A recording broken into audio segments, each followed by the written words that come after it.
আর আমার মনে হয় একা থাকা সব থেকে ভালো। সো হ্যালো এভরিওয়ান, কেমন আছো তোমরা সবাই? আজ যাবো একটু ঘুরু ঘুরু করতে, তো তার জন্য চলো রেডি হওয়া যাক। আমি এই ড্রেসটার সাথে পরবো এই সুন্দর প্যান্টটা, আর যেটা আমি নিয়েছিলাম মুম্বাই থেকে যখন গেছিলাম। কুল লাগছে, কুল। এই ড্রেসটা আমি নিয়েছিলাম গাইজ, আমি আর 1 মাস পরে বাড়ি যেতে চলেছি।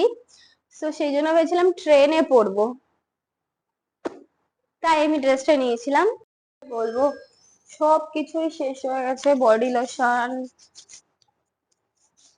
মুখে মাখার ক্রিম সব করতে ইচ্ছে হচ্ছে না, কারণ সামনে বাড়ি যাচ্ছি পুজোতে, তো সেই জন্য ইচ্ছা করছে না কিছু নিতে।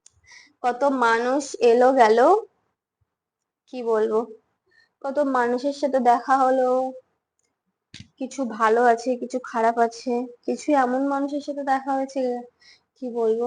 বাড়ি বাড়িতে থাকতে তো তাদেরকে অনেক ভালো ভাবতাম, এখানে এসে অনেকের আসল রূপ গুলোও দেখে নিয়েছি গাইস।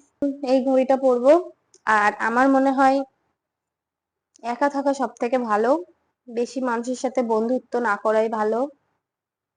আর আমি সবকিছুই পাতি ইউজ করি গাইস, সো কিছু মনে করবে না, কারণ আই এম গরিব, ওই জন্য। কি বলবো গাইস, আমার একটা হেয়ার স্টাইল আছে, আমি টাকলা হয়ে গেছি। এরকম করে বাদলে একটু টাকলা টাকলা লাগে, কিন্তু অপশন আর কিছু পাইনি, ভালো লাগছে না, ইচ্ছা করছে না, এটাই হলো মেন ব্যাপার। হুম হুম হুম।